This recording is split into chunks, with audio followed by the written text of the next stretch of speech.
C'est Strindberg Loana qui a dit « Le lit conjugal, c'est le tombeau de l'amour ». En plus, il doit être fidèle comme un labrador, Jocelyn. Mais tu l'imagines, tromper mes Schopenhauer, rentrer chez lui en avouant « Excuse-moi, Sylviane, mais j'ai péché par naïveté. » Moi, je me ferais bien le petit Besancenot. Ah. Il est mignon avec sa casquette, son vélo, sa sacoche. Attends, c'est une bonne idée d'émission, ça, pendant la campagne électorale. Dans la série J'ai testé pour vous, notre collaboratrice s'est envoyée cette nuit Olivier Besancenot. C'était comment Kaboul? L'horreur absolue. Tu peux imaginer une ville sans femmes et sans alcool? Vas-y.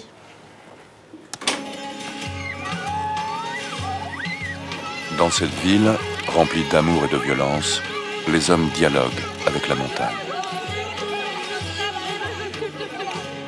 Arrête, ça va pas du tout. C'est quoi, dans cette ville remplie d'amour et de violence, les hommes dialoguent avec la montagne? C'est creux. Faut aller à l'essentiel, des faits, pas tes états d'âme. Eh ben, toi, tu t'adaptes vite, hein, question état d'âme. On a toujours le procès du meurtrier des 4 filles. Il y a le débat à l'Assemblée sur l'euthanasie et le reportage de Viviane sur les violences conjugales. Ça commence bien. Après, Toujours les incendies de voitures qui s'étendent en banlieue. Milona est sur place. on va pas faire tout le journal sur l'insécurité. On a aussi le sujet sur l'inceste, la drogue au lycée, la misère sexuelle en prison et la nouvelle prostitution venue de l'Est. Y a rien de plus léger? Si, un concours de majorette pour terminer le journal sur une note d'espoir. Sophie, si on t'emmerde, tu nous le dis? Bon, le château demande pourquoi on n'a pas encore passé le reportage sur les pièces jaunes de Bernadette Chirac. Non, parce qu'on s'en fout. On est en campagne, on va pas diffuser ça. C'est juste les images de la collecte avec les enfants. Avec Jacques Chirac, un marchand de sable. Le chiffre est impressionnant. 1230 voitures ont été incendiées, brûlées l'an passé. Chiffre en augmentation de 22% par rapport à l'année 2000. Sur place, Benoît Gadret, Jean-Claude Martin. Chaque nuit, 3 à 4 véhicules sont la proie des flammes dans l'agglomération lyonnaise. Et le week-end, ces actes de délinquance se multiplient. Les chiffres, après avoir baissé en l'an 2000, progressent à nouveau. Cette hausse des incendies ne fait qu'accompagner la progression générale de la délinquance. Un tiers des véhicules brûlés a été volé et utilisé pour des vols à main armée, des casses à la voiture bélier. Un autre tiers est le produit d'une violence urbaine, de phénomènes de révolte pour lesquels les témoins se font rares. Moins grave peut-être, mais tout aussi inquiétante, la montée du racket à l'école primaire. Même s'il s'agit souvent du vol d'un stylo ou parfois d'un goûter, cette nouvelle forme de violence n'épargne plus personne. C'est trop long, ça va déborder, on enlève la culture. La voiture a explosé au cœur de Jérusalem. Un spectacle de cauchemar.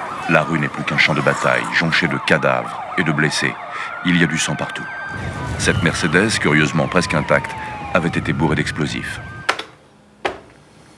C'est solide comme bagnole. J'aurais jamais dû acheter une voiture française.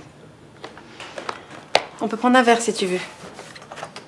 Toi, t'es pressé, tu dois peut-être rentrer chez toi. Non, pas spécialement, non. Tu sais, ma femme et moi, on fait chambre à part, on prend nos vacances séparément et on dîne jamais ensemble. On fait tout pour que notre mariage tienne la route. Dis donc, je voudrais pas être indiscret, hein, mais tu crois qu'ils couchent ensemble, Sophie et Simon? Sophie, tu plaisantes? Elle est touchante. Hélène, vous savez où est le petit coin? Oh, vous fumez trop, Simon. Remarque, Simon, ça doit le changer de sa secrétaire. Ce matin, je lui demande comment ça va. Tu sais ce qu'elle me répond? Je tiens plus debout, j'ai trop baisé. T'es au courant? Le groupe va lancer une nouvelle chaîne. Une idée géniale. Une chaîne météo qui donne uniquement le temps 24 heures sur 24. Quand j'étais gosse, ça existait déjà, un truc comme ça. Ça s'appelait une fenêtre.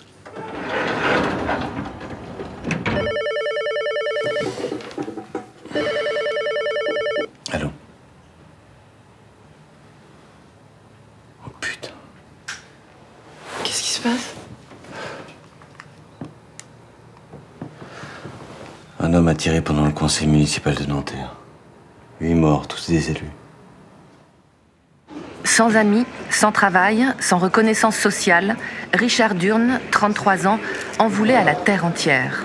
Dans la nuit de mardi à mercredi, il s'est vengé en tuant froidement 8 élus et en blessant 20 autres dans l'enceinte du conseil municipal de Nanterre.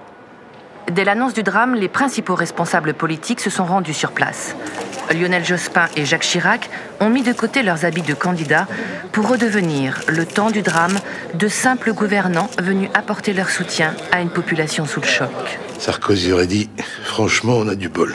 Si on gagne pas avec tout ça... Ils vont faire un élément de la campagne, ça c'est sûr. Ils ont dû se dire, tant qu'à faire, faut mettre le paquet sur cette histoire. L'insécurité est évidemment une préoccupation forte chez l'ensemble de nos concitoyens. Et l'insécurité, ça va de l'incivilité ordinaire au drame que nous avons connu cette nuit à Nanterre. Il est terrifiant. Il ne recule devant rien. Ça roule, l'insécurité remplit son rôle. Toute cette folie sécuritaire est orchestrée par le tandem TF1-Élysée. C'est pas Jean-Marie Le Pen qui va nous battre, c'est TF1. Peut-être, mais c'est Bill Alliand qui a donné le ton sur France 2.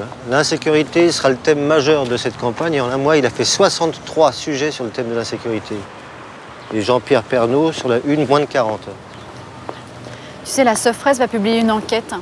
Depuis janvier, la télévision a consacré 18 700 sujets à la violence et à l'insécurité. Toutes chaînes confondues, vous compris. Ça fait 1000 sujets par semaine. Vous êtes devenus fous.